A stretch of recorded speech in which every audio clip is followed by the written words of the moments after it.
Right. So blessings, everyone. As I like to say, Rama Timara. That means Golden Atlantean blessings. We're back for number 8 of our series, which has been started in February when the Temples of Atlantis opened. And we've been meeting on the 22nd of every month for this free masterclass series. And the whole intention is, can I help share what I know about Atlantis so that other people are getting those frequencies, knowledges, and wisdoms once again? It's not new. It's not new to any of us. It's just a awakening and remembrance. And today's class is focusing on the Atlanteans' connection to the Galactic Federation or the great star nations of our galaxy. When you read a lot of Atlantean material like me, you're going to find there's a lot of things that are opposite of each other.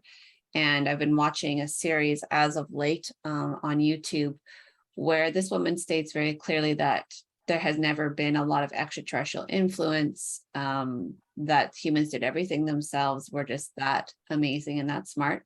I agree. We are that amazing. However, it's not my knowingness that we've done this all by ourselves. And so to me, Atlantis in particular, when you find out about it, it's going to be, they're going to talk a lot about a massive experiment by both creator and just the star nation beings to see, can this Earth school be created? Can humanoids come down to the Earth with a veil of amnesia around them, and can they find their way back to spirit? And so the particular Atlantis experiment is really about, can you give them these amazing high technologies? Can we integrate ourselves with all this wonderful knowledge? And then can we choose the path of light with all the other things that come forward? Now, a book I may be mentioning today, if I don't, I'm mentioning it right now, is Nothing in This Book is True, but it's exactly how things are by Bob Frizzle. I picked this up the middle of July, and I read through it in a week. It was so amazing. And it does talk a lot about Atlantis and exactly what happened. So that's just one. I'll add it to the reading list when I send out the replay. But just so you know, there's a ton of books out there that are really going to show you the bigger picture of Atlantis. So while we're starting, is there anyone right now that would love to speak about their connection to either the Galactics or how they know that it comes through Atlantis as well? And just feel free to speak up. I love Galactics. It's funny, this is the second masterclass. I just happened to look at my email and be like, oh, it's right now. Oh, okay, I'm coming. You can go and wake him up if you want. Tell him it's time to get up. Oh, sorry. Go ahead, Michelle. We'll just mute some others there. That's okay.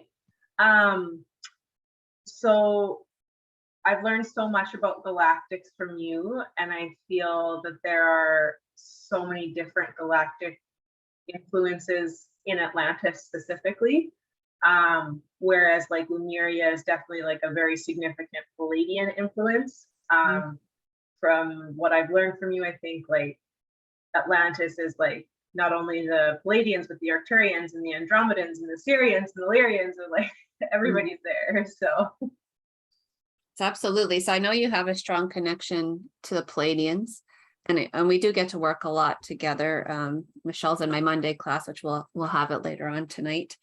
And what are you finding? What does it help you with when you're communicating with the Galactics? How has it shifted your practice or your understanding? I guess I just feel better knowing that time isn't what we experience as humans as time. And if there's struggles or worries, it's time isn't really real anyway in the way that humans perceive it. So it just makes me feel a lot better. And to know that we have so much help, not only in the etheric realms with fairies on Earth, but we have the Galactics off of Earth, and we have just such a giant team of assistants. I agree. And it's such a blessing. So that's one of the things is I feel when you come into the frequency of opening yourself up to the Galactics while staying grounded in Earth, because it's so important that we continue to honor Gaia, honor our human bodies and the human experience. But the more we open up, it's the information we get is incredible. And I lead a series called Starseed Awakenings. There's a lot of different versions of it. I don't always talk about how it relates to Atlantis, but what I'm saying, what I agree with Michelle is that it's just, in Lemuria, there's other influences as well, but to me, it's very dominated through the Pleiadians, because it's like it's their own civilization that they birthed or that they came to help bring forward. And so it's extremely heart-centered. The difference with the Atlantean times is that you have the Arcturians with their crystal technology, you have the Syrians with their knowledge, you have the Alpha Centaurians with their Mahatma golden energy, and it all blends into Atlantis and creates, for a very brief time, brief meaning really like 30,000 years actually, of incredible vibration on Earth, and incredible possibilities that we've lived through. So thank you, Michelle. Would anyone else like to share their experience so far with galactic energies? Please just unmute. I'll go ahead. I have two experiences to share. Over the Lionsgate, I found that there was a lot of conflicting energy, and who came forward for me was Commander Ashtar. So he was really special and helped us move through a lot of negative energy with his support in relation to things that were going on at work, and there's just like this super heavy patriarchal energy, and Commander Ashtar just came in his divine masculine. And for me, another experience was just I journeyed to Atlantis, and I was working with the crystal, but then I just felt this pull to go outside and look at the stars, and that just reminded me that Atlanteans knew they were connected to something higher up. So I still have to journey even further in that visualization, but for me there was just this sense of looking back home in that moment. So those are my two more recent experiences, was Commander Ashtar and being in Atlantis looking back home. So for me, there's that deep pull and connection as well. Absolutely. With your experience with Commander Ashtar, when I first started channeling him, I found I could only do it when I was on planes, and unlike any other guidance I received, his voice always seemed like it was far, far away. Like it seemed like there was like this echo. And then as I just, stepped more into this path and with more confidence, I can now channel him whenever, from wherever I am. But what's your experience with Commander Ashtar in general? Commander Ashtar, so I actually use the dragons. So I see him on a starship, and then I see kind of a fleet of dragons with him coming to Earth. So watching over Earth with the dragons and the spaceships. So he just came through at a time where there was just a lot of heavy corporate energy. So he came in to clear some of that up. Beautiful. And I remember now that you said you work a lot with dragons. That's like one of your fortes, and yeah, beautiful. Thank you, Cynthia. You're welcome. Thank you. Would anybody else like to share their experiences? I feel like, Jennifer, I am loving your cat, so I just have to give you a shout out because I am a big cat dog lover, of course. But what's your cat's name? Her name's Lucy, and she is incredibly snuggly and loves to be in on all these meetings.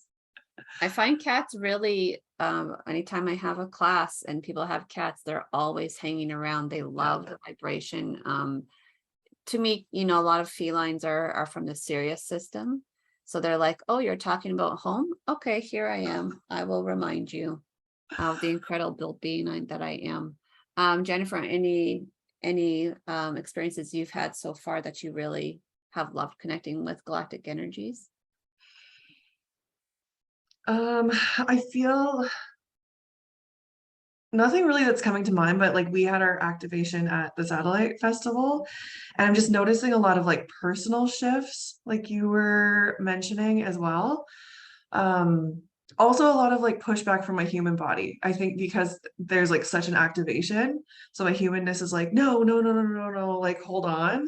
So I feel like I'm kind of push-pull in that right now and just like slowing down and really trusting it because I know that there's going to be so much coming through. And I think like just being a part of this class today is anchoring into that and like reminding myself it's safe to continue to move forward. It's all good. There's nothing to be afraid of. That's just, yeah, that's just like the humanness and the grief, I think, around letting go of this old version. I agree. Thank you for sharing that, because I'll just give a word of caution in that, you know, not all beings have our best interests at heart. So whenever I'm leading through a meditation, I always make sure that we're going to be grounded and sealed in a way that I find to be protective. But anything that I show people, you have to use your own discernment. And in particular, I feel like a lot of people still have hesitations about the Orions. And we have to remember that the Orion star nation is massive, right? There's many, many stars within that. Some of them are negative, absolutely, and we don't invite those in. But the Orions that I imagine we'll be working with today, because I feel like they want to come through. They're very benevolent. They're incredible teachers. But always use your discernment. And, you know, through my guided meditation, if something feels off or if you get led another way, trust your soul, because that's exactly what I'm doing. I'm trusting my soul when I lead a meditation or a class. Every month, within about 2 or 3 days after my last master class, I think, okay, well, what do you want me to teach about Atlantis next month? And it comes through, and I trust it. And so the Galactics to me was a very easy bridge to bring forth for today's class, because they're so prevalent, especially those of us that have been working with the Syrian energies the last 2 months. It's hard to not deny them. Would anybody else like to share before I kind of start in on the lecture I would part? love to. Please, Ken. So that was just such a beautiful segue too, because I've definitely heavily over the past 2 months have been specifically connecting with sort of like the divine mother archetype, which is coming through as beings that come not from the Sirius star system, but through. So they sort of use the Syrian energy as like a portal through into this like realm of existence. And I've really been, since the last time that we journeyed together, tapping in specifically to the dark feminine energy from Atlantean time periods, and really integrating and working with those like shadow aspects that were actually like part of the key ways that we claimed power in Atlantis. And so with my experience with Galactics, I think really helps to shift perspective out of duality and into something a little bit more nuanced and complex, right? Where we're like looking at maybe thousands or millions of years of extra experiences and perspectives that some of these star systems or energies have connected with. And so we get this really beautiful perspective that we can't really always access and tap into from our human, dual experience. So I've really been finding, like, ironically, the more that I tap into my galactic aspects, which some of you know, I like work a lot with crystals and like Atlantean or Arcturian energies, channeling a lot of that healing energy through. So that's like one of the main star systems that I tap into. But the more that I connect to galactic energy, the more that I understand how important grounding is, right? And like really grounding into this human experience. Like we are here on Earth in these physical bodies for a reason. And so as we learn how to bring ourselves down into this more embodied state, we're able to ground into those more nuanced, higher dimensional perspectives, because we feel safe and grounded in our bodies. And so it's like this really beautiful dance of perspectives that like we can't always experience and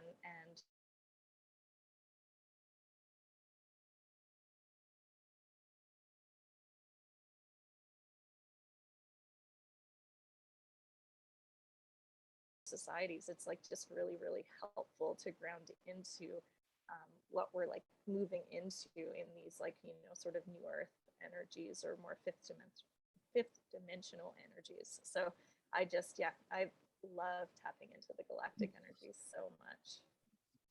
Thank you for sharing that. I want to say that that was one of my biggest mistakes over the last couple of years, because I love galactic energy so much that I realized really I wasn't grounded. And I have a lot of issues with vertigo and in an air sign in Vedic astrology. So I have a lot of air energies, which is awesome because I can connect really easily to cosmic and galactic energies. But it's not great for being in my body, for helping me be human, for helping me manifest, for helping me understand that I need to be really committed to this. And something that I'm going to be using today, the Palladian workbook, Awakening Your Divine Ka by Amora Kuan Yin. When I was reading this book in May, when I was teaching a Palladian course, I thought it'd be helpful to crack open this book that I had for about a year. She talks about really about a lot of light workers that aren't grounded, that aren't doing their auric checks, that don't really understand where their energy is projecting. And as I was reading it, I'm like, she's talking exactly about me. And once I started using those techniques, which is as simple as, you know, putting your grounding cord in, being aware of your auric field. The first time I checked my auric field with her method, which is very simple, literally my auric field was in the heavens, like all the way up. And I thought, wow, I said, that's really cool. And then I'm like, but it's probably not aiding me. It's probably not helping me be as stable as I want, especially if I'm trying to ward off vertigo, if my auric field is that expanded. And I would encourage you, if I forget somehow at the end of this class, when we're finished this class, bring your auric field in once again, because it wants to expand. That's a part of us that is, you know, extremely cosmic. It wants to be with our brothers and sisters all the time, but let's remember the human part of it. I just have a question, Kendra, when you're saying like the darker feminine energies of Atlantis. I know that some people could feel a little bit like, oh, what is that? But maybe you could explain a little bit more, because I think it's important that we understand that. Definitely. So I think like what we're talking, or what I'm talking about when I'm talking about like the darker feminine aspects, is like recognizing like our shadow aspects both internally and externally as part of our power, right? And recognizing that like when we're not consciously aware of them, we can be holding in frequencies or projecting frequencies that are sort of allowing our shadow to be manifested, right? So when we're not in control of that and understanding of those aspects of ourselves, those self-sabotaging aspects, those parts of us that like feel safe or excited, or, you know, from all of these more dark experiences that we have, the more that we understand them as parts of our self, the more that we can sort of start really tapping into that energy and really allowing ourselves to intentionally project that outwards, find, you know, more integrated methods of connecting to those parts of ourselves in a way that like that doesn't unconsciously project outwardly. So when we're talking about like the shadow integration aspects and recognizing that like there are parts of us that are afraid of our own power, right? And like when we're not consciously allowing those parts ourselves to tap into those parts of ourselves, they're showing up in our experiences and are showing up in our collective experiences in a way that like we're not in power of, right? Because there's part of us that connects to that powerlessness as a place of safety and as a place of like shadow experiences. And like what you were talking about, Priscilla, when we're sort of out of body, right? We want to be in those like light, beautiful, you know, airy energies, those, you know, the ones that don't really make us face those darker aspects of ourselves, right? And it can be really nice to be in those energies, but then we keep sort of experiencing these things that are trying to make us aware of where that shadow is coming from. So like, especially right now, where we're at, I think on Earth is really like learning how to harness that dark feminine energy so that we can project it outwardly from a space of intentional connection, as opposed, like we can alchemize it as opposed to being unconsciously projecting it outwards. And so it's like the more that we work through that fear of like connecting to those aspects and owning those aspects as part of ourselves, we can then, you know, move into a more intentional space where we're co-creating what we want to experience and not just manifesting what we're afraid to integrate. Does that make sense? Makes sense to me. Thank you. I will add on to that, in that Atlantis itself is a matriarchal society, at least it is in the golden era. So we have to be able to explore all the aspects of the divine feminine to really understand the Atlantean ways. There is something that's been coming up for the last month or two with other students and people I've been talking to, and it's a little bit about the shame that Atlanteans carry, especially Atlantean priestesses. There's almost a fear about diving back into the energies and the medicines, because we know that we weren't able to stop what happened, and it wasn't our job. We weren't supposed to stop what happened. That was definitely going to happen. But we have to start shedding that and reclaiming our power in the full aspect of both the divine feminine and masculine, and understanding exactly the shadow and the light. Again, the book I had just mentioned, the Nothingness book, is true. What it really brought forward for me, I personally don't carry a lot of guilt from Atlantis. I do carry a lot of mourning and grief that I've worked through, and I feel like a lot of people have that same thing. But some people are really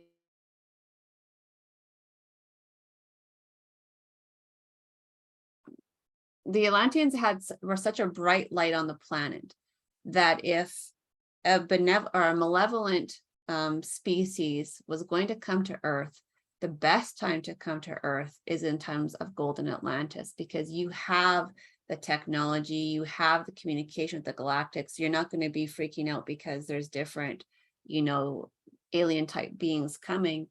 But there's this story that's been confirmed by another one of my wonderful students and friends, about how the Martians came to Atlantis.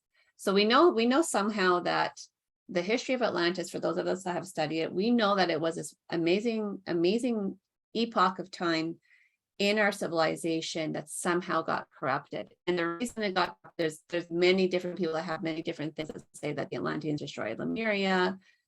We just became, very greedy, but there's no catalyst as to why that happened.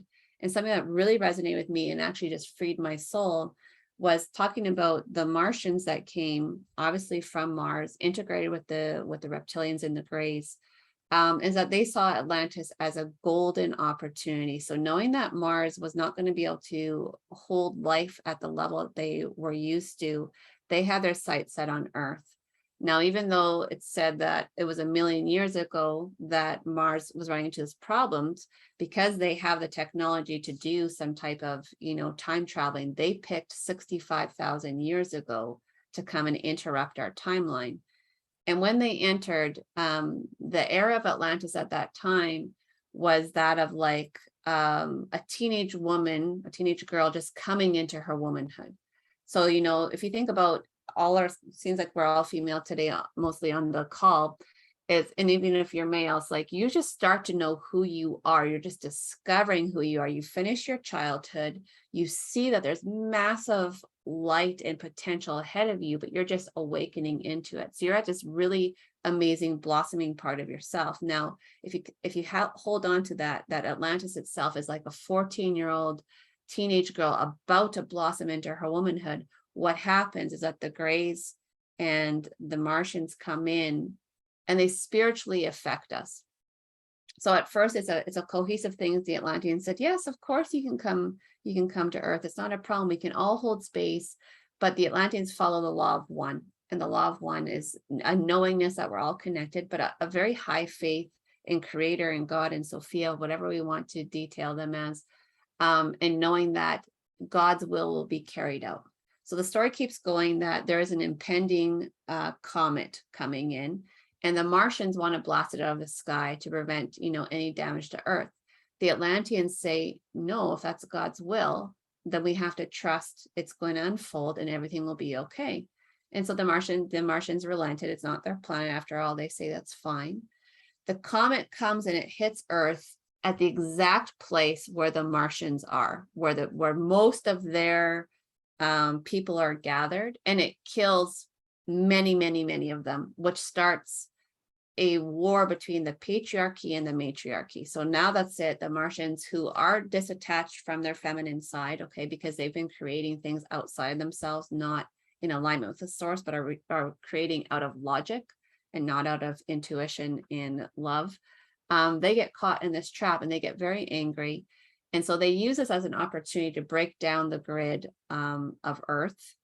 And there's some type of energy that comes in that spiritually, the Martians have a chance to take over the Atlanteans. And this is where it kind of hurts my heart, but also frees any guilt I might have been carrying, which was that every Atlantean had to deal with between 20 and 100 negative entities in that one moment.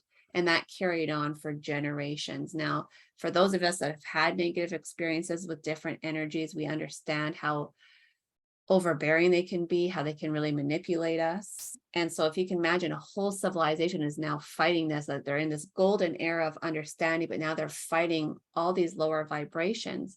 Eventually what creeps in is greed, is money, is really pushing other people down so you can get on top. And as we go forward for thousands of years, Atlantis itself, that ideal, that communication, direct line with God and the Galactics begins to crumble. And we get to be that different aspect of the humanity that's not about light and love and unity. It's what we continue to see on our planet now. So there's so much that comes through. And this is, again, why I wanted to teach this particular class today. So I'm going to start with a little bit of a lecture before I get into the meditation. But one of my things I want to share is that I myself didn't go looking for any of these energies. They came to me. And I think that's one of the most organic ways for it to happen. So I've explained how I discovered Atlantis in 2017, 2018 in previous classes. I won't go over that full detail, but knowing that I love Greece and Egypt so much that they're my soul's calling, you begin to understand why it would originally come from Atlantis. Now, in 2018, I was in Houston studying Atlantean healing with two wonderful teachers from the UK. They come every year, maybe twice a year, to the Houston area. And while I was receiving a healing from one of my classmates, which during practice time, I went into this deep meditation, or this visual. And the visual I had was being on a ship, on some type of starship. I very much like Star Trek and Star Wars, so this is not scary for me. But I'm on this ship and I'm realizing it is a ship, and I'm blown away because I also know that I'm laying down in Houston receiving a healing, but somehow I'm on this ship. And just as I have that thought, is this a spaceship? I have these two beings turn around in kind of like swivel chairs or captain's chairs. And they appear what's kind of very typical alienish. They're blue skin, large heads, kind of the eyes that come up a bit. And they swiveled around and said, "You know what time it is, Priscilla?" And I said, "Time to read We the Arcturians?" And they said, "Yes." And they snapped their fingers and I jolted up.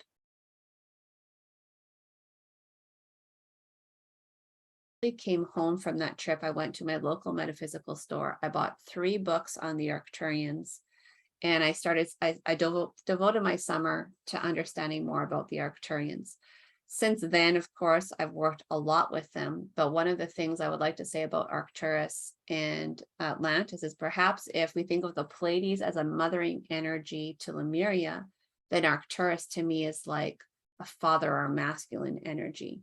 And so it brings in wonderful healing techniques, great technologies, how to work with crystals, but they're not just giving these things to us. We have to have our vibration at a certain level for us to be able to communicate, to take on these gifts, to understand these things. When I fast forward to 2019, on Lionsgate, I was sharing Atlantean healings on the beaches of Vancouver Island. And I also had a download then to be working with the Syrians. So the Syrians, the Lyrans, the Arcturians have always come through my Atlantean work. And the way they showed me was, I do different activations throughout the body, but they're like, you need to connect to the star Sirius. And so immediately they were showing me to use your hand, your arm as an antenna. That's one of the things I teach in my Reiki courses in Atlantean healing, is that this left arm, as we know, is the receiver, right? We're on our feminine side. So this side is really about receiving, but this side is literally your antenna. So often I share healings and activations with my Ankh in hand, and very often as well as an Atlantean Vogel crystal. It's its own antenna receptor. It's incredibly powerful. Now, everything I share out of the right hand then becomes the giver. And this is how they showed me to heal, and I've never stopped since then. And then once you start working within that galactic community, then of course you get introduced to a larger section of them. So I started working with the Pleiadians because I knew of the Pleiadian alignment. If you don't know, the seven sisters of the Pleiades are also known as the Atlantises because they're the daughters of Atlas.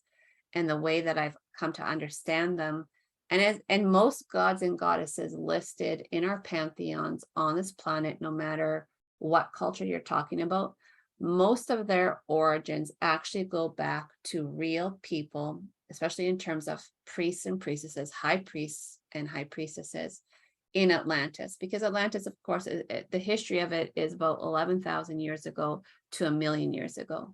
And these people do such amazing work that their work becomes legendary. And eventually, over thousands of years, they become revered as gods and goddesses. Does it mean they're gods and goddesses? No, but they're probably a version of ascended master, of these wonderful healers, of these wonderful people that were devoted, in the same way we all are, through love, through light, to make the world a better place.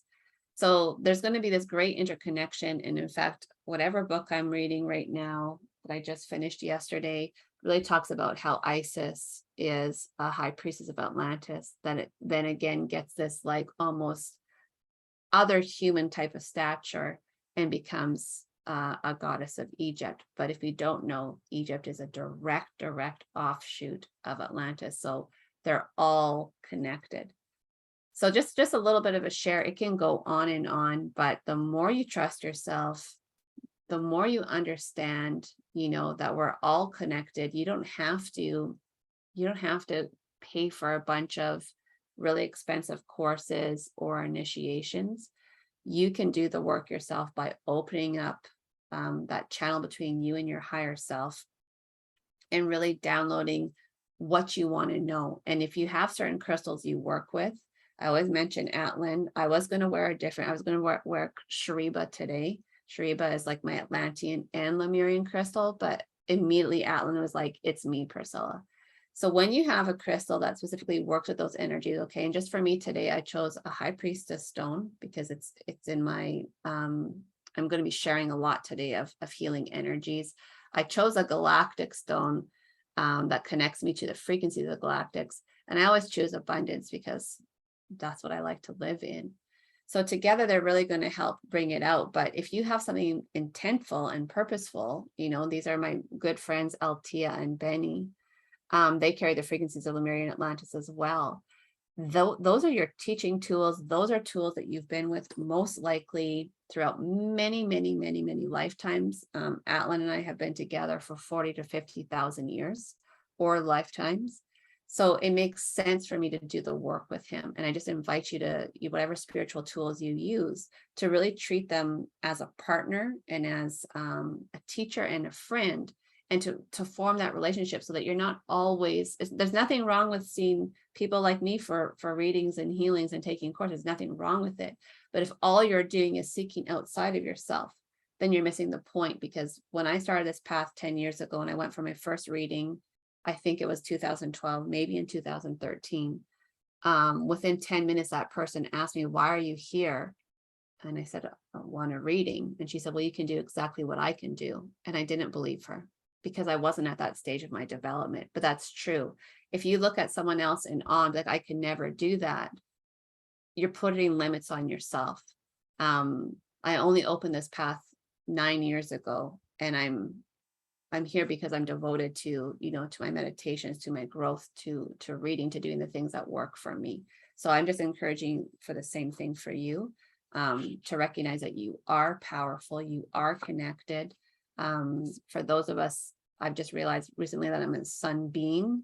I think a sun being perhaps is a lot different than a star seed, but a sun being is someone that's been a star before. And if you are that, if I have a frequency, there's a Priscilla sun somewhere in the universe. Everyone's my brothers and sisters. Every star is my brother and sister. And it's just like playing that old game of telephone, like with the cans and the string. All I have to do to connect to Arcturus is remember he's my brother and say, hey, I want to connect to you. And the energies and the frequencies go. So there's different stages of empowerment I think we come into through the knowingness. But I just wanted to share that. And I want to say thank you again to everyone joining us today and anyone on the replay.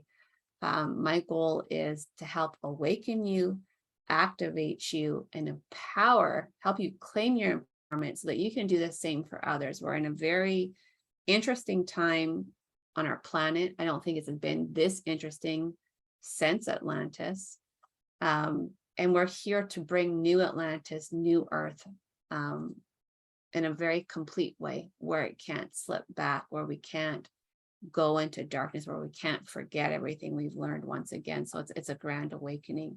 So I encourage you to grab any of your favorite crystals if you haven't already, so that you can meditate with them.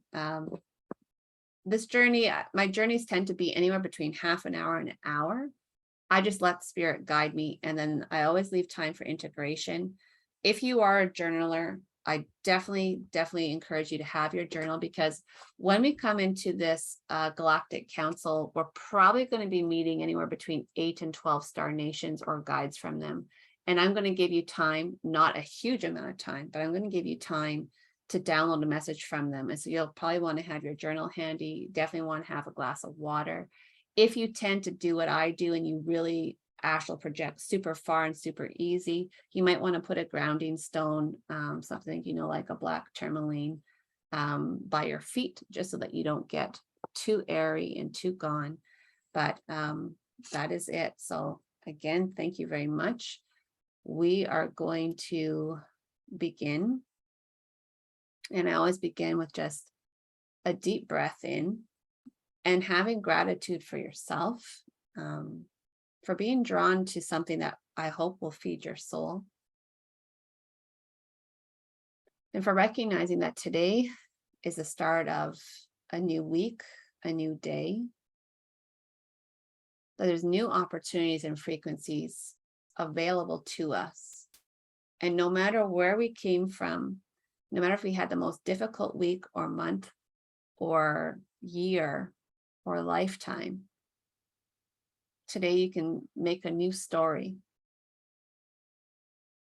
So as we connect to our higher selves, we acknowledge that we are a part of Source, that every single one of us belongs to each other. We're just one more version, one more experience, one more lens of a greater collective. And we're just going to send waves of love out to the cosmos, to all those beings that we know we've encountered over billions of lifetimes, and to the ones we haven't yet had the opportunity. Feeling that cosmic web between each star system, between our ancient past, our glorious future, and this beautiful present.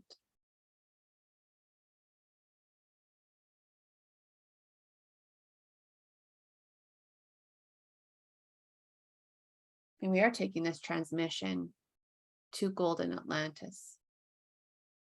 So you're going to place yourself anywhere around the Atlantic Ocean, North America, South America, Africa, Europe. And you're bringing your feet upon the shore so that you can imagine, see, know, or feel the vibration of the Atlantic Ocean. And they even show right now just a giant trident rising out of the water, a Trident is, of course, a huge symbol of Atlantis, as well as its patron god, Poseidon. And often with the trident, it begins to send frequencies right to your third eye to awaken and to remember.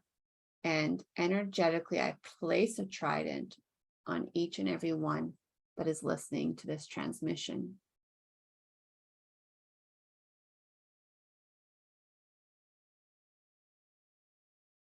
Having your feet grounded. As a female, you put your hands upon your womb space and your sacral chakra. As a male, you think about it more in the root chakra and the creation space that lies there for males. And then you just allow the energy of those lower chakras to vibrate, to spin, to grow. And you see a grounding cord being released from those chakras and finding its way through the sandy beaches that you're on, going through those first layers of sand to maybe find more fertile layers of dirt or clay underneath. You take note of your grounding cord today in terms of what color it is, how thick it is, how thin. Does it feel sparkly, braided, textured, smooth, perhaps like glass or plastic? Observe it. And while you do that, whatever color or frequency it's showing you, you can understand where your vibration is today. So as I check in on mine is a mix of gold and emerald and a rust orange color. The rust orange is showing me that I definitely needed to ground, that I'm going to be very creative today, that the expression of my femininity will be nice and high and vibrant. The emerald not only shows healing and calmness, but it also denotes wealth and abundance. And the gold is everything and all. The gold is Atlantis. It is the sun. It is Christ consciousness and love. It is wealth. It is prosperity. It is joy. And so as our grounding cord wraps down and down and down into the earth, you can feel the love of Gaia around you, surrounding that cord, nurturing you. Wherever you felt tired, exposed, imbalanced, fatigued, allow energies to come in there now.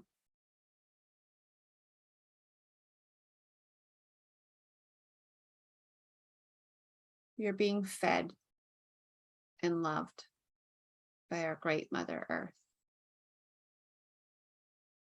For many of us, she says, I see like she wants to create almost like a moccasin or a very comforting type of slipper around your feet today so that you will remain grounded. So like an earth shoe, but on the soles of them are made out of roots. And so every time you take a step, you're grounded very firmly. And she said it's almost like if you put two Lego pieces together, how they walk together. That's what it's like with these beautiful earth shoes she's gifting you now. And so in this exchange of just grounding, you decide what you want to release in terms of annoyances, insecurities, pain, inflammation, doubts or fears. And just allow it to flow down your grounding cord.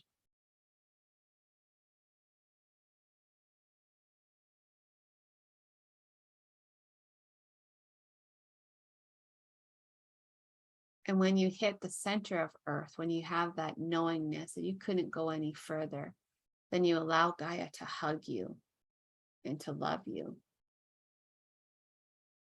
And maybe to rock you back and forth. And that steady motion that women rock their children.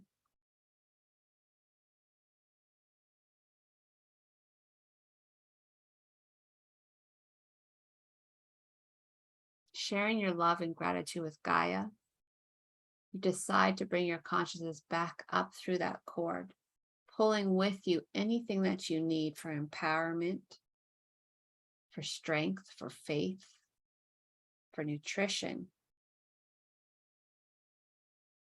And as it feeds back into your system through that grounding cord, through the chakras,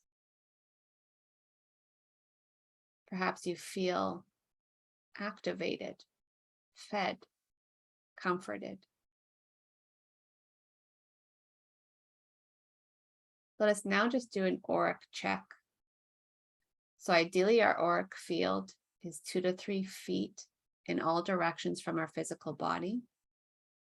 You're going to first check in with your heart space and your auric field in the front. Do you feel comfortable? Do you feel balanced? Do you feel like it's a little bit tight to your chest because perhaps you've recently had a little bit of trauma? And through breath and intention, you decide if it has to be pushed out a bit, pulled in, or it's perfect where it is. And then you go around to the back and you do the same thing. Is my auric field 2 to 3 feet from the back body? We don't have to know all the reasons why it may or may not be, but through intention, adjust it. In our class today, you are safe. There is no one here that is going to make you feel like you have to protect your back. You're safe to be exactly who you are, not just in this timeline, in this experience and incarnation, but in every one that you've ever embodied. And then you check your right and your left sides, taking note of how your masculine side feels versus your feminine side. No judgment, just putting them into balance. And then lastly, you check above and below. So especially above, as I've noted for myself before, I tend to have a very large, expansive auric field. It likes to be 12 feet or even in the clouds or the cosmos, bringing it in so all is balanced. We seal it with a layer of golden solar frequencies.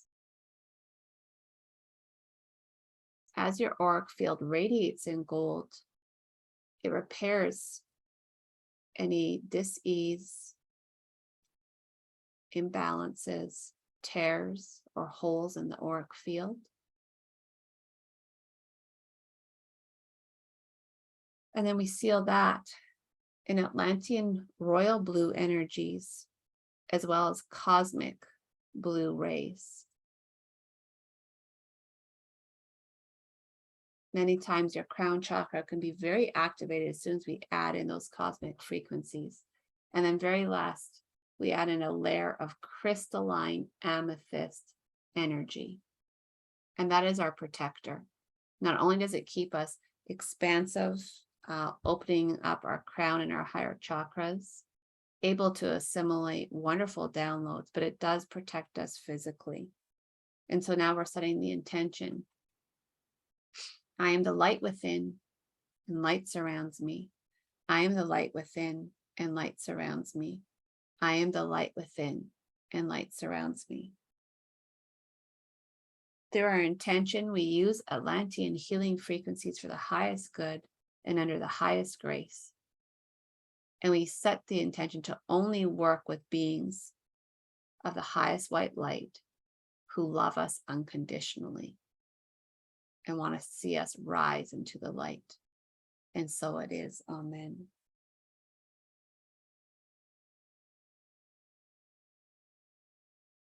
With that intention, we're in around the Atlantic Ocean,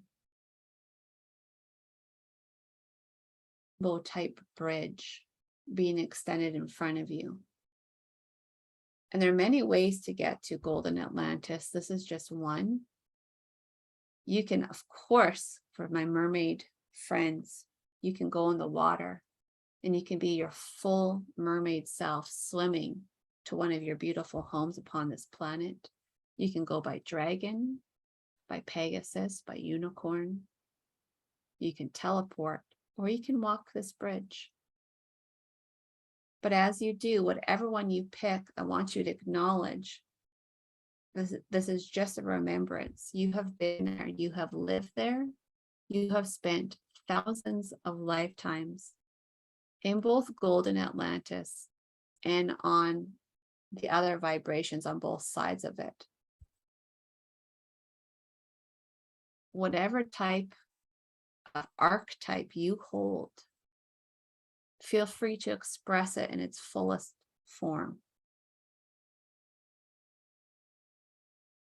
Whenever I visit Atlantis, I'm 100% connected to Queen Atlanta. Queen Atlanta has light blue skin, an elongated head, which shows very much her Syrian and Arcturian nature. She wears a stone on her third eye in the same way that I do. And she's not shy. When she goes to Atlantis, she's going to be wearing her grandest robes, her most beautiful dress. She's going to have her sacred tools with her. And she's going to embody golden light, the golden ray of healing and joy. So see yourself and don't shy away from this beautiful being you are, whether you be woman or man, mother or high priestess, father or magi. If there's any pangs of guilt or unease coming through you, know that today is another opportunity to heal, to balance our karmas, to step into our full power and awareness. When you arrive at this Atlantean city, known as the City of the Golden Gates, the massive, massive gates, 200, 300 feet tall, open up for you. As a daughter and son of Atlantis, your frequency is all that's needed. It's like its own key code into an ancient lock. Let's take a deep breath together. And then just release. Release any expectation. Walking forward.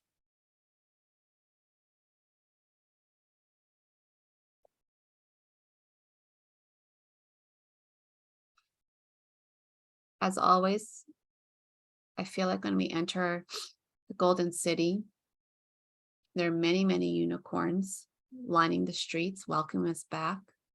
There continues to be channels where the dolphins swim through and the mermaids. If you're a mermaid, perhaps you've come back up to the surface and now are embodying your 2 feet and legs once again. And very often you're going to be greeted by your loved ones, your family, your friends, your fellow priestesses.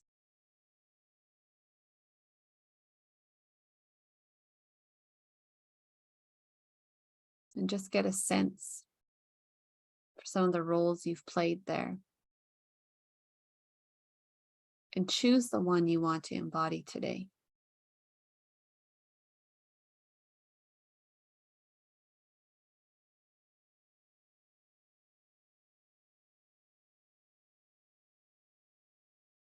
What I see is that our guides for today are 2 beings I've already mentioned, and they're both from the Sirius star nation. So one is the unicorns, and the unicorns here are the teachers. They seem today to be almost like a tour guide, someone that wants to keep us focused on our path. And they ask very simply, if you will mount your unicorn and trust that she or he will take you exactly where you need to be. We're going to the Temple of the Galactics. So those beings are from Sirius C. That ascended aspect of Sirius C is known as Lakume. And so we have a deep understanding that Sirian energies are going to be highly prevalent today. Now, even wherever you're going, if you look to the right in the canals, you see the dolphins speeding ahead, jumping through the water, splashing, making sounds, communicating. One of my favorite guides from Sirius B is Master Serotonin. He is a dolphin that brings in joy, but he's also a master of the mind, of the higher chakras, and of deeper universal truths and understanding. And as I say that, the other frequency I'm hearing is also connected.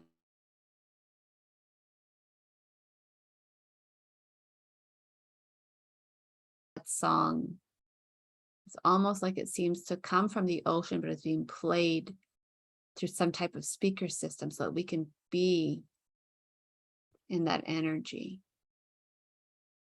Again, it's like a welcome home, sister, welcome home, brother. Each of your chakras is being unlocked, and I'm talking about 12 Atlantean chakras at this point. The stellar gateway, the soul star, the causal, the crown, the third eye, the throat, heart, solar plexus, navel, sacral, root, and earth star. Now, the way that they're unlocked is just like one key goes into each of them. They each turn at the same time. And it's like this grand shedding of an armor, a protection, of maybe even some type of veiled instrument. But we're just leaving it behind as we continue to be on our unicorns. And I feel like great magic is coming to meet us. So the unicorns are on a road that then begins to dip into some type of underground tunnel system, or I feel like we're going under a temple. Usually I would say that we were going to head to the Temple of Poseidon, but the Temple of the Galactics is in its own Halls of Amenti, not in ancient Cam, but here in Atlantis. And that's what they're showing, that the Halls of Amenti are not stuck to one location. They're an incredible access point that exists under very, very high frequencies. As we come to what appears to be a very interesting door, all you have to do is lift your right palm up, and a sacred geometry form or symbol flows out and unlocks the door.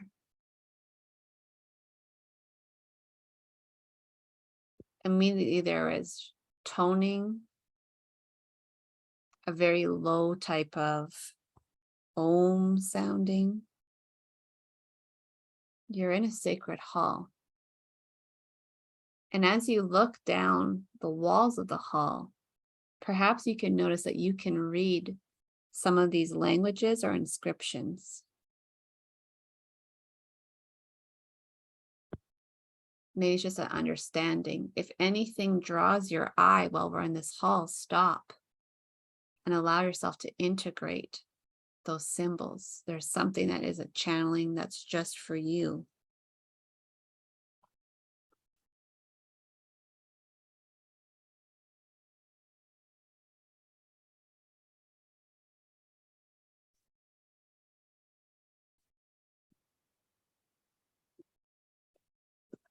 And I feel like it would have something to do with your gifts, your path, your special skills.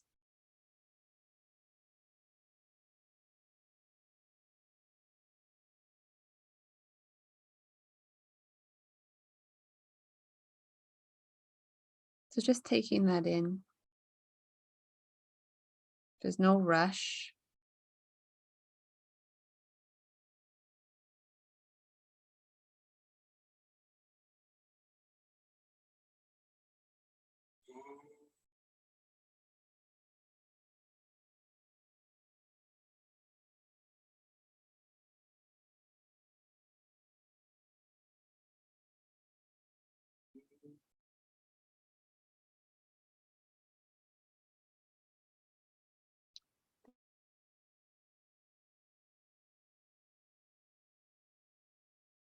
be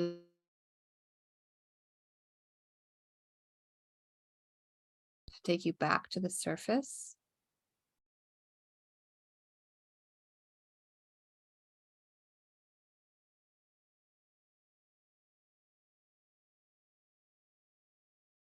And right now, as we continue down the halls,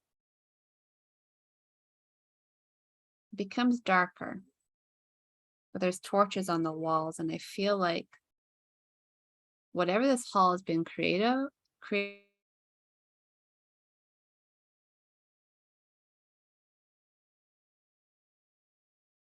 still with inscriptions, but instead of stone, it has become this frequency that is emerald. There's another door in front. It is a double door. This one doesn't open through the code in your palms. It opens through the code held within your heart. And so you just place your hands down by your side, close your eyes and lift your chin. And you allow your heart to unlock the entrance to the sacred hall. When those doors open, the vibration totally changes, and what seems more sealed within the halls now becomes this massive, massive opening, perhaps within the cave, the underground we're in. Perhaps it almost seems like you've stepped forward into another dimension or plane of existence. But here today is where we come into the Star Nation Council. We can call them a Galactic Federation of Light. We can call them our family of light. We can call them emissaries of light. We can call them Star Nation. It's not the title that's important. It's the doing and the being, and being an active participant in the creation of your life and your path. So I'm getting what looks like a beautiful round table. There are 13 seats. One is yours. The other 12 is your personal Galactic Council of Light.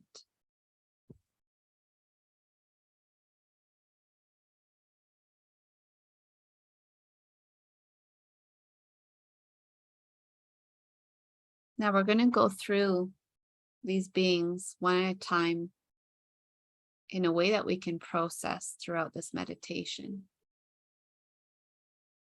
But first of all, I just want you to feel the love of the lion beings, whether they be from Sirius or from Lyra.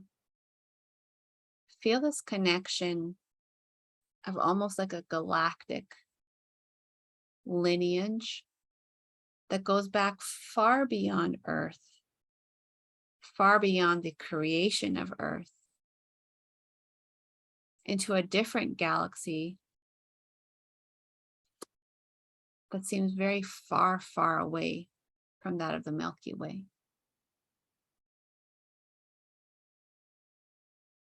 As a representative sits there that represents the lion beings, notice their regalness, how them just being still right now and sitting there with an elongated spine and their hands upon the table, how they invoke a memory of your cosmic heritage, of the master, the queen, the king, the leader, the helper, the healer, the teacher, the partner, the mother, the father that you are. It's unspoken, but there's a transference of energy of you and this lion being.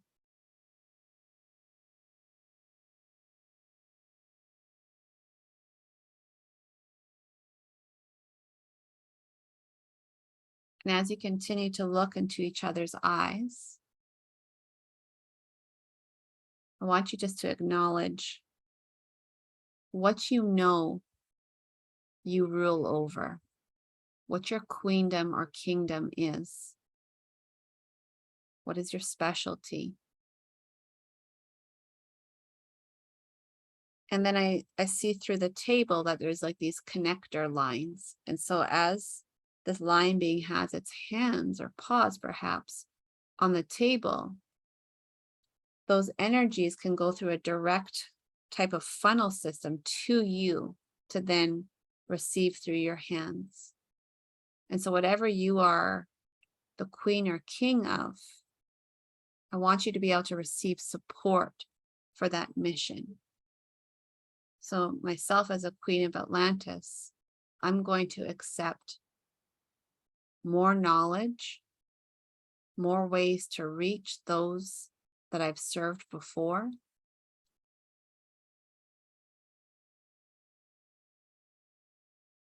And to allow me to keep passing on the downloads and wisdoms of a Golden Atlantis. Allow your hands to receive in whatever way they're showing you to. Some of us, it's going to be placing a crown over our heads. Others, a third eye download with something to do with the heart chakra. While others might be more centered in the solar plexus.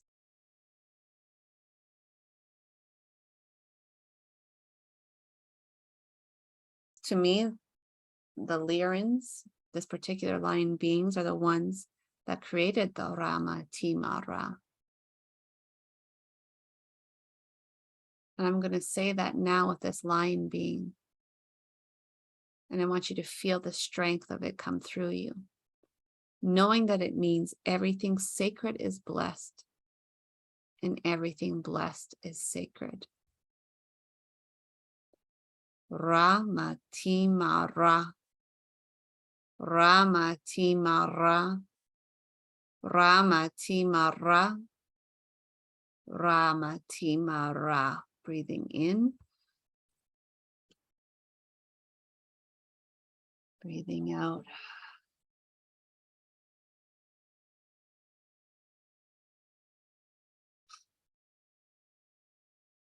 Downloading and grounding.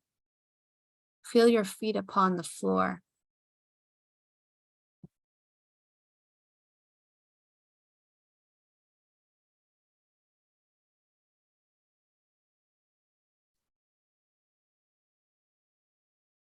And that's one lineage, our divine inheritance, is the lion beings. The other side, which is the more shadow side and where more people are afraid to explore, is the reptilian side. And as I say that, I want you to understand that reptilians, like every other being in the galaxy, they can't all be bad. In the same way, they can't all be good. But the reptilian coming in front of you, taking that next place at the table, represents another aspect of us. So perhaps almost in a way, we have the lion beings that represent.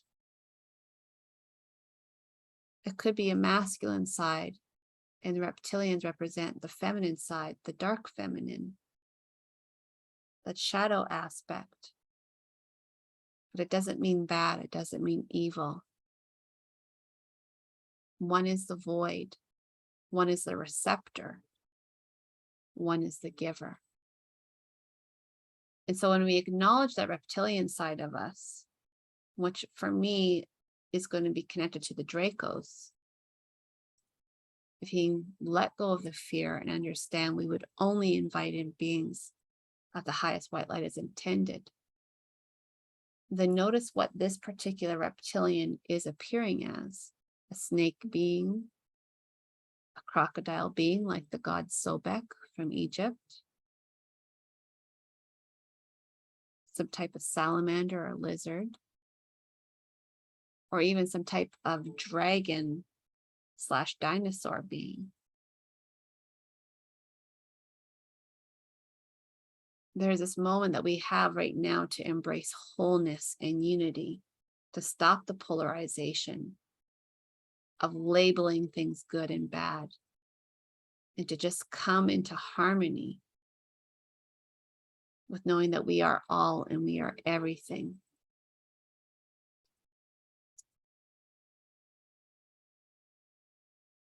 As you meet each of these guides, if you can, take note of their names so that you have a better base for calling upon them when you need.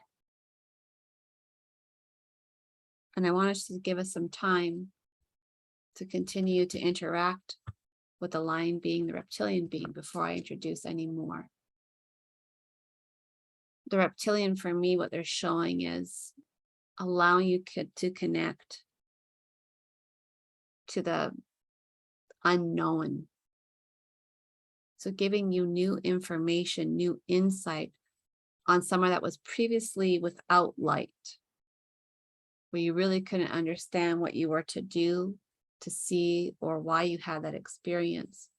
But instead, running that through the soles of your feet, and then like a serpent, running its energies through your body until it comes to the third eye, the crown, or higher, for enlightenment and downloads.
Now, as that transmission continues, I do feel like the energy has changed from that very grounded kind of primal ohms to what is now almost like the medicine of a rattlesnake. So there is change and there is transition available to you. Can you hold on to those medicines and frequencies in complete trust?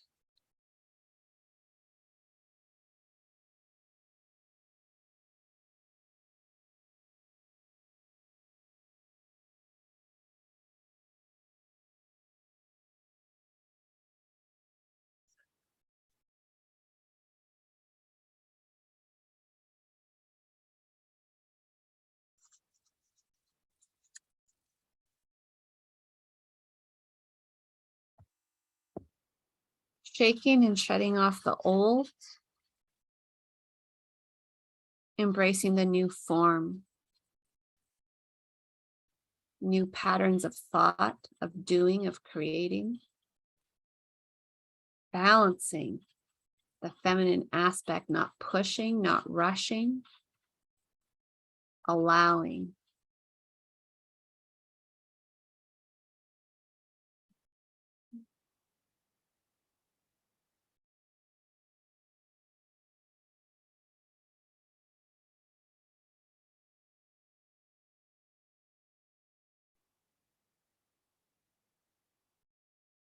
Taking some deep breaths in to integrate.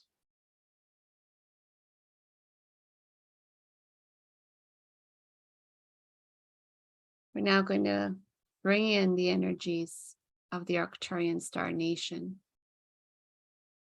Noticing what point at the table that they appear. If you know your guide well, it's a reunion. If it's a new guide for you, accepting the joy and the humor of the Arcturians. While they are highly advanced, they have never lost their sense of humor. And so when they deliver attunements or activations, they usually do so in very humorous ways that would make you smile or laugh, like a very type of physical comedy, almost like what we would think of as the Three Stooges from over a century ago.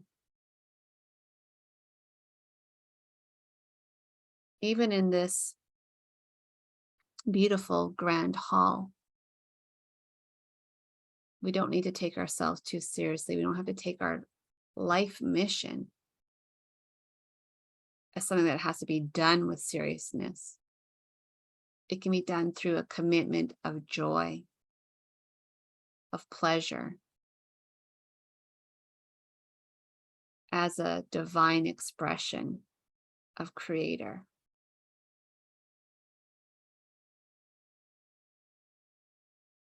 And so with the Arcturians,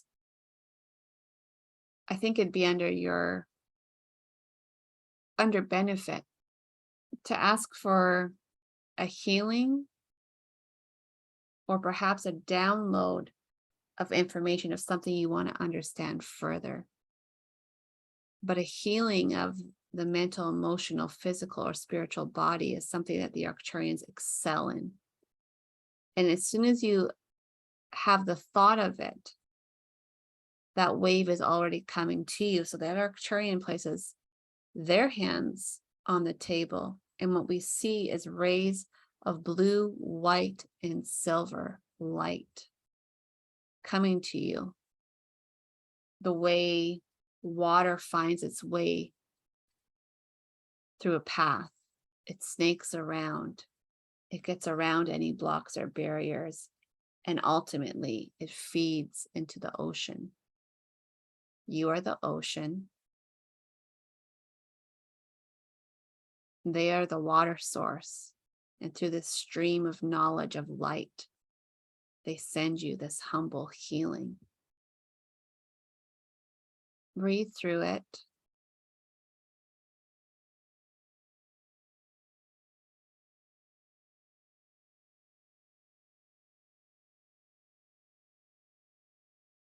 As you receive,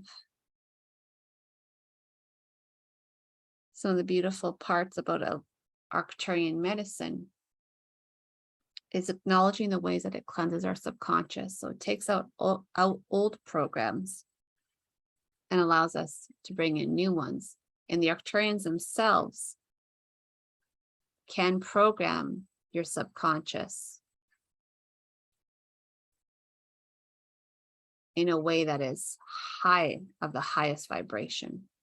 So we're going to say this a few times together. I cleanse my subconscious. All thoughts and programs that no longer serve my highest good are hereby discarded and removed. I cleanse my subconscious. All thoughts and programs that no longer serve my highest good are hereby discarded and removed. I cleanse my subconscious. All thoughts and programs that no longer serve our highest good are hereby discarded and removed. Allow the energy of water to wash through you, to cleanse anything that is not of your highest good, and to purify you. The Arcturian energy you are receiving is from the famed Temple of Tomar, one of the greatest healing centers within our galaxy.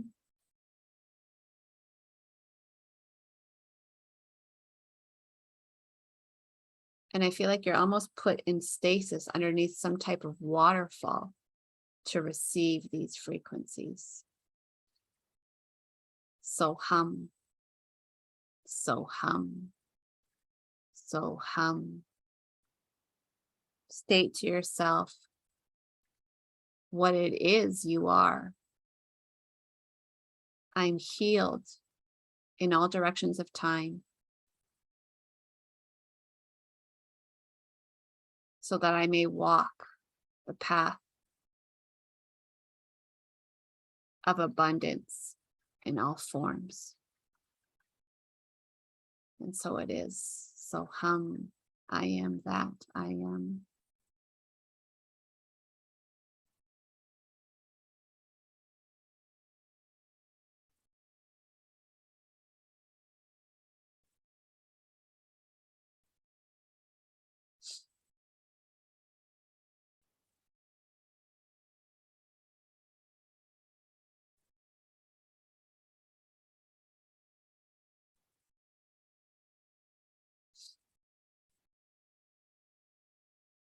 Now, our fourth star nation we bring in is the Syrians.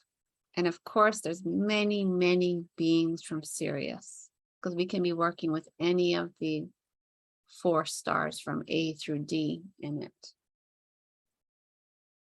But just take note of what particular Syrian being is appearing for you.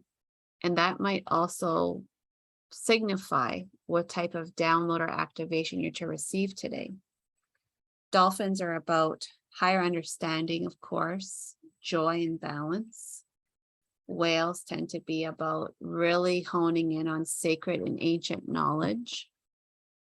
Unicorns tend to be about more magic, healing, and freedom. Dragons about empowerment, resetting our frequencies to be in balance, owning our fire, shining our light.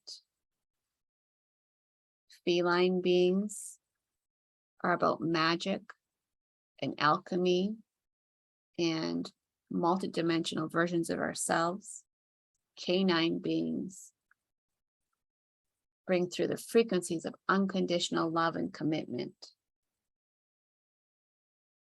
And the list goes on. There are many, many beings from Sirius.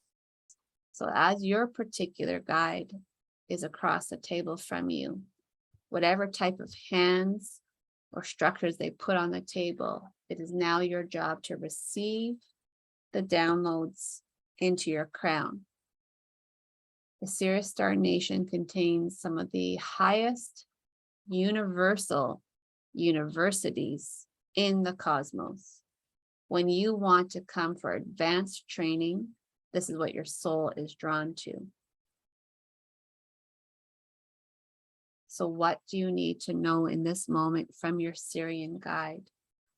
Perhaps it's an action step as we are getting ready in about a month's time to tune into a new season. Tune in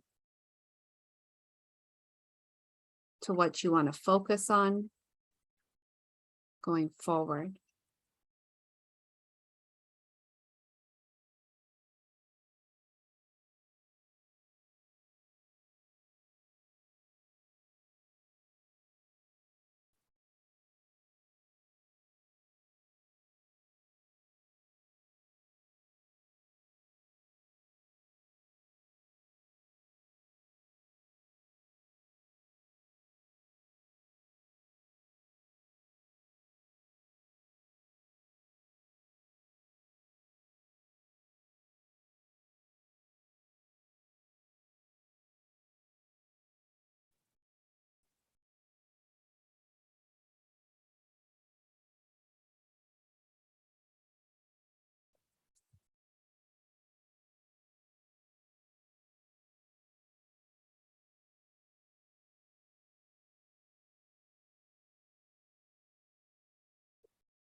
Now, from there, I want you to feel your heart be activated.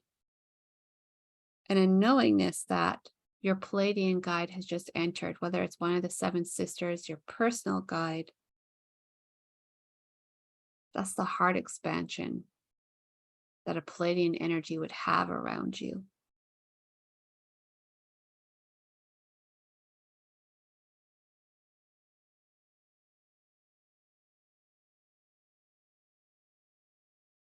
Breathing in unconditional love, guidance, support, joy. We breathe all that through the front of our heart and through the back of your heart. Release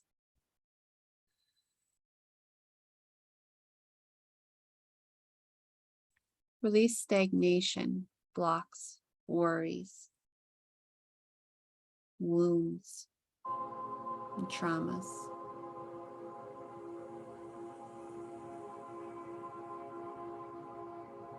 As your Pleiadian guide places their fingers upon the table, there is that knowingness of the Ho'onoponopono, the frequency of forgiveness as a way to self-love and to freedom and to sovereignty.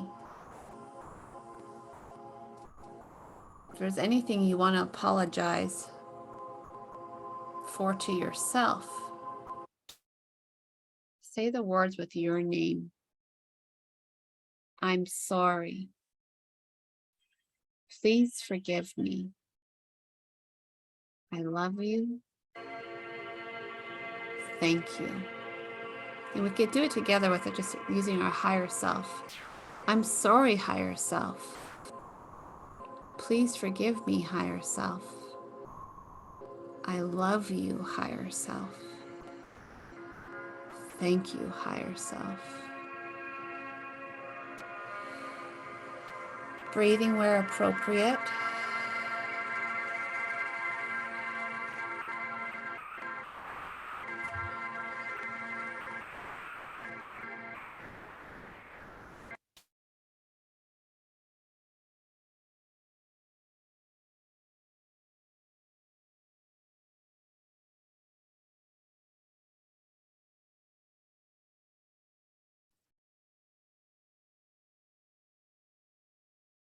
And what I'm seeing is that your heart chakra can really come forward. It's like your energetic heart can come forward out of your chest, and it can show you the state in which it's been as of late. Many of our hearts are going to have scars and wounds and stitches. If we've been under extreme trauma, sometimes it can appear mushy or gray. Some of us have big, massive locks in front of our heart, doorways, castles, fortresses. And some of us, it might just feel open and very cosmic, like dolphins can swim easily in and out of it, or dragons can fly around it. This is a healing for you. Some of the Pleiadian healing techniques involve using roses. And so your Pleiadian guide sends you a rose, and your heart floats down within that rose. And almost like the rose is like a sea creature in water. It pulses and moves and dances and sways. And it begins to heal many aspects of you in this lifetime and in others. We bring in the Arcturian healing of the Zonar, the Halu, and the Hearth. I'm just going to tone them in a deeper vibration. Continue to allow your heart to heal. Zonar, Halu, Har,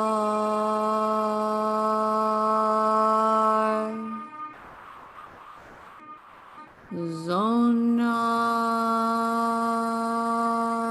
Halu.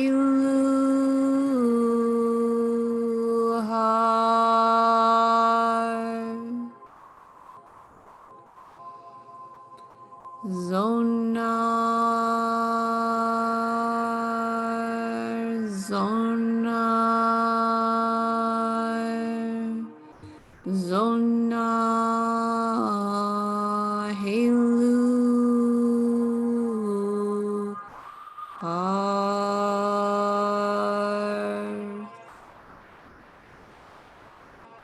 Breathe in love for self. Breathe out judgment of self.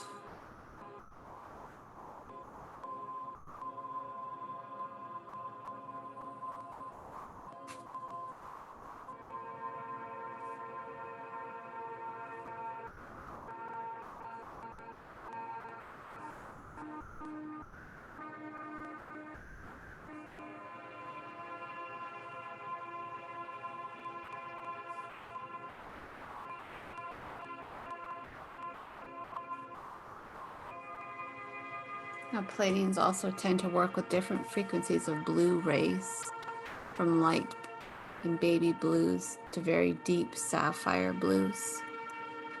And the seven sisters in particular, they hold 7 different frequencies of rays, of blue rays.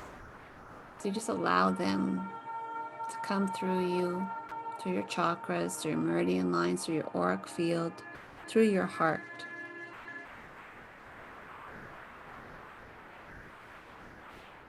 And they say the most powerful mantra for us today in these frequencies is, I am enough.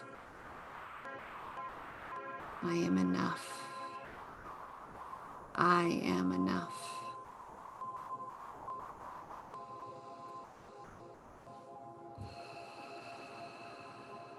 And the truth is, you have always been enough.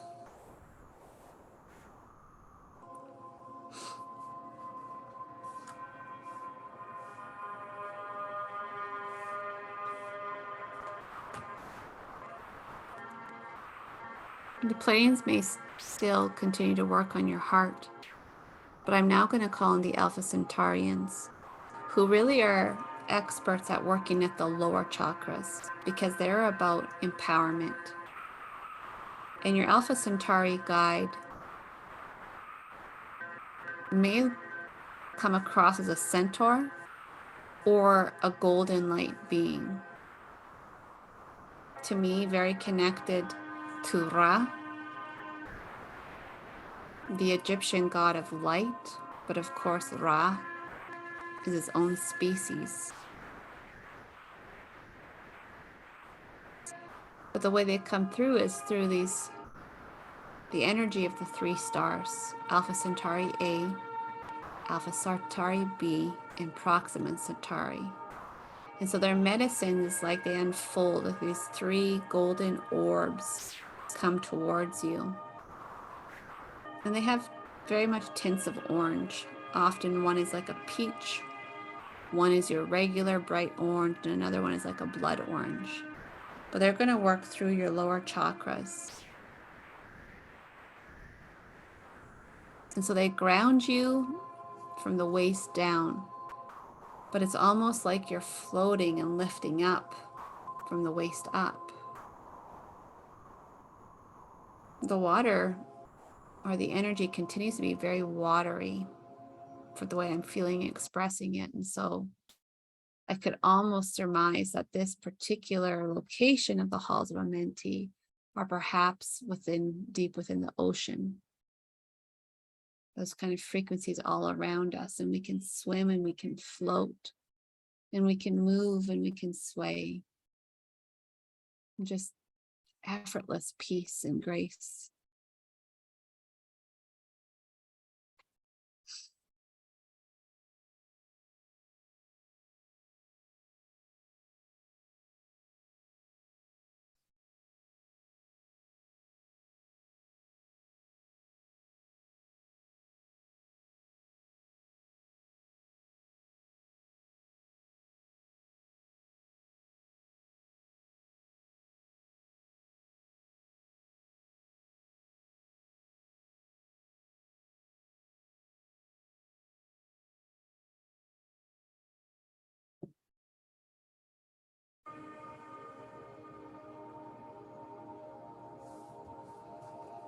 What I hear is that there's nothing wrong with you. You've just found your way into an imbalance. And the beautiful thing about imbalances is that they can be corrected through intention, through dedication, through devotion. So I want you to tune into a message regarding that. How do you find your balance?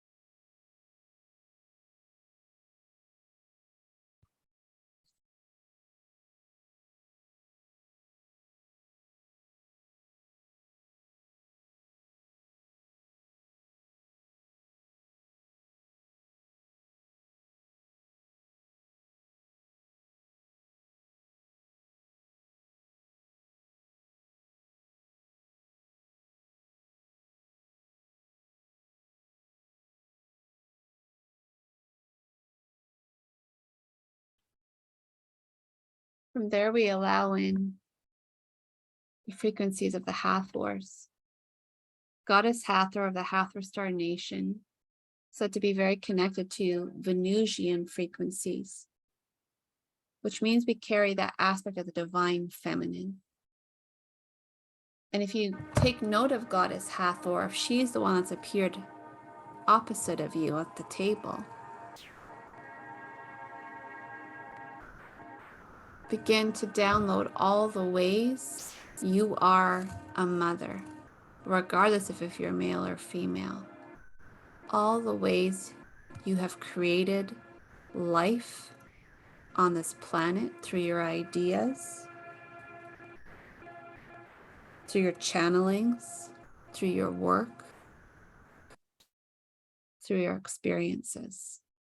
Allowing divine feminine energy to fill you, to love you.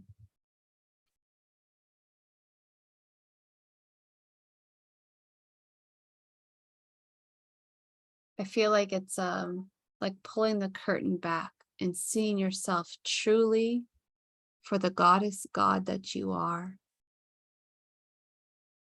Remembering that we always take turns exploring different aspects of our being. And so just because you may be female or male in this lifetime doesn't mean that's what you always choose.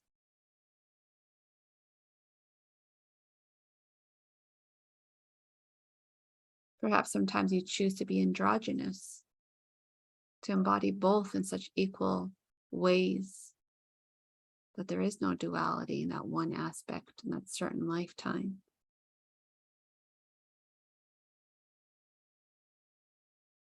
And this is what I hear over and over again. Embrace your divinity.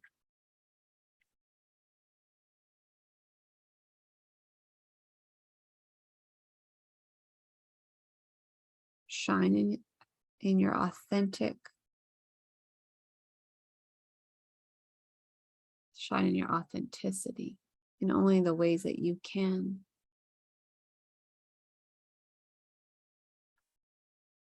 Be proud of who you are and the path you've taken to get here.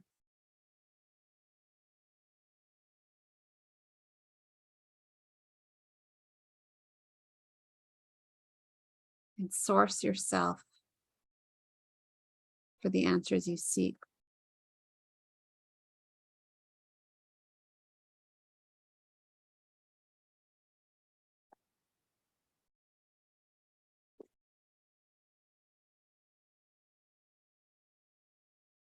And so the energy of Goddess Hathor taps your third eye in your heart. And I do hear that. Remember, remember, remember.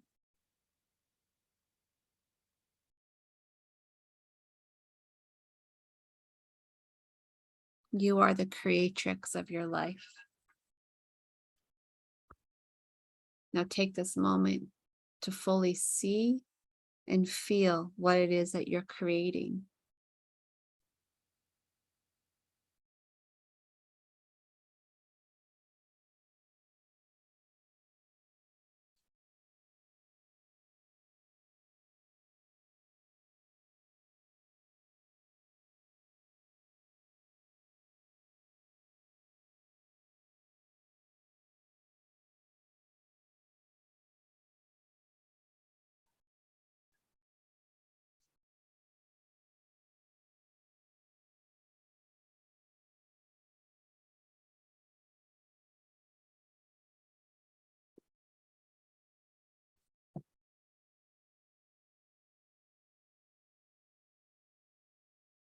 From there, I bring in the energies of the Andromedans.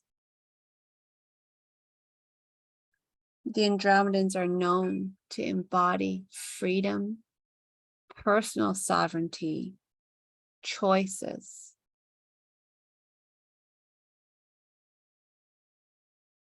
And the guide that sits apart from you, there's a golden cage on the table. And a beautiful bird within. And it wants you to reflect on any ways you've kept yourself imprisoned, playing too small, afraid to take that next step to commit to that offering, that dream. And now that cage appears in front of you.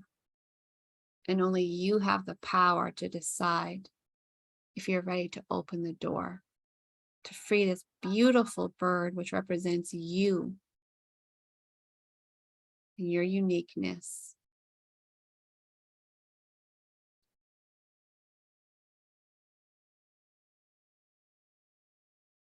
And when it's let go, there's no going back. There's no more imprisoning this part of you. For the bird is too beautiful to capture once again. And it will share its medicine around you. Whatever chakra, whatever vibration you're carrying from other incarnations, there's this energy of being free. So the Andromedans say a really great animal to associate with them is the horse, because of its power and its strength and its ability to run, but also that of an exotic bird full of colors and song and magic with an expansive wingspan that can take you all over the canopy of the jungle, can remove you from seeing things at eye level and take you to higher perspectives. This is the gift that the Andromedans would like to share with you today.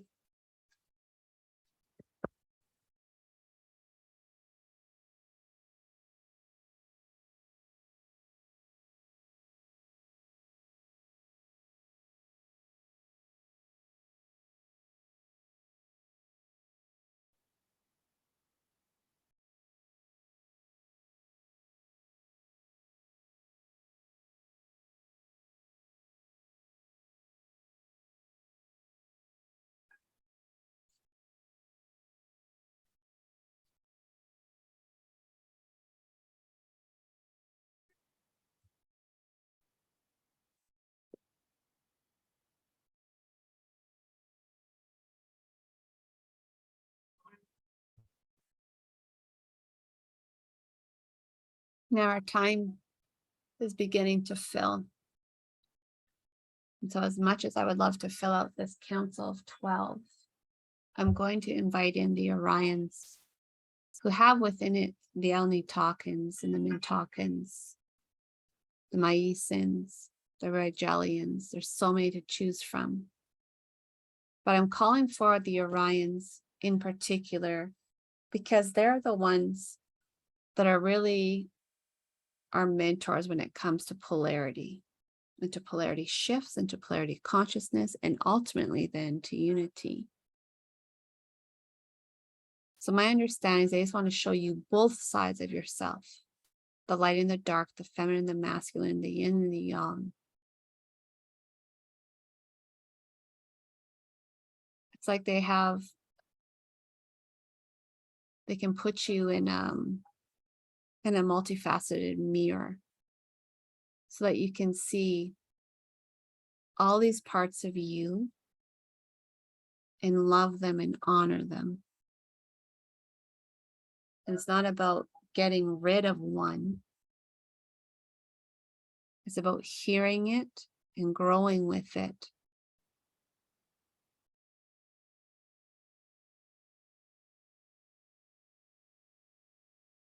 Just being that beautiful part of you. The Orions say that the Beauty and the Beast story can be very similar to how we perceive ourselves. That through circumstances, we may become a beast or be viewed by others as a beast.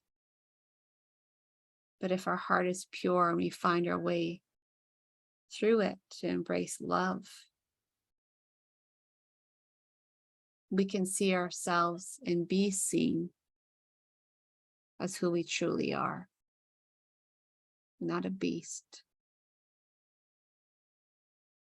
but a beautiful being of light.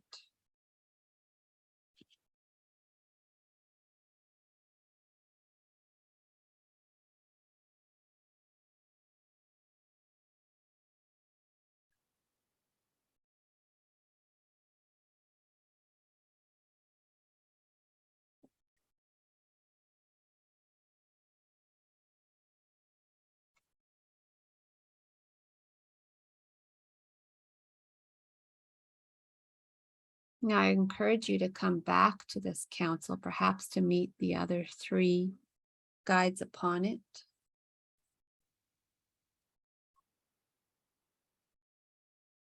But the gift I feel like they all want to give us is to fully embrace all that we've been. And because I teach about Atlantis, is to fully embrace your Atlantean self as well, whether that was in the light or in the dark. To make peace with your role as it was over that golden era, and to not shy away from your memories and from your gifts. If you are here to help heal that rift that went through our earth because of the corruption of many, if you're here to play out the karmas, if you are here to teach others, accept it all now and seal it in. You can take those and add your own key or lock it in. Your strength, your courage, your knowingness. They all stand up as we do, and we bow to one another. We give that blessing, the Rama Timara, to each and all within the room. But it is our time to go.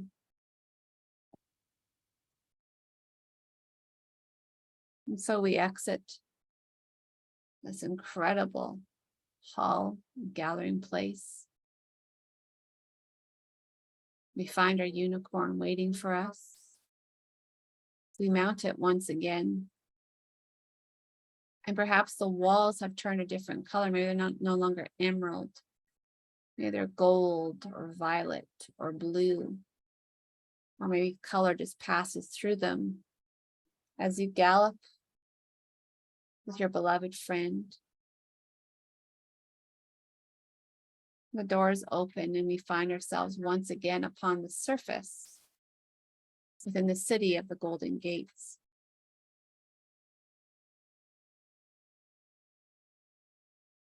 There's so many more ways to explore with the Galactics. This is just one little piece one little bit of their medicine and their teachings.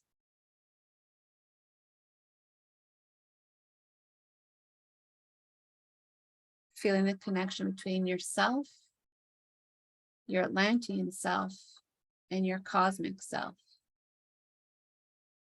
Imagine pulling it all in and all together like giant light rays, magnetizing to you, taking any fractures and making them whole. Feeling your heart return back into your physical body. We can either choose to walk the rainbow bridge, get back in the ocean, fly, teleport. But the golden gates of Atlantis have sealed themselves once again, and you're making your way back to the shore around the Atlantic Ocean.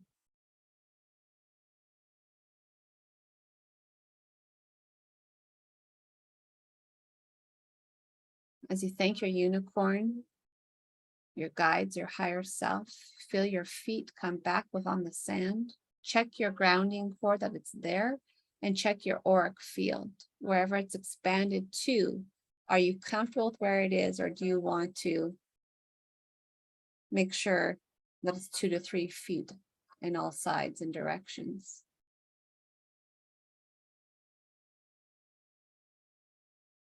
We bring in the grounding words of the Rama. Rama, Rama, Rama, Rama, Rama, Rama, Kriya.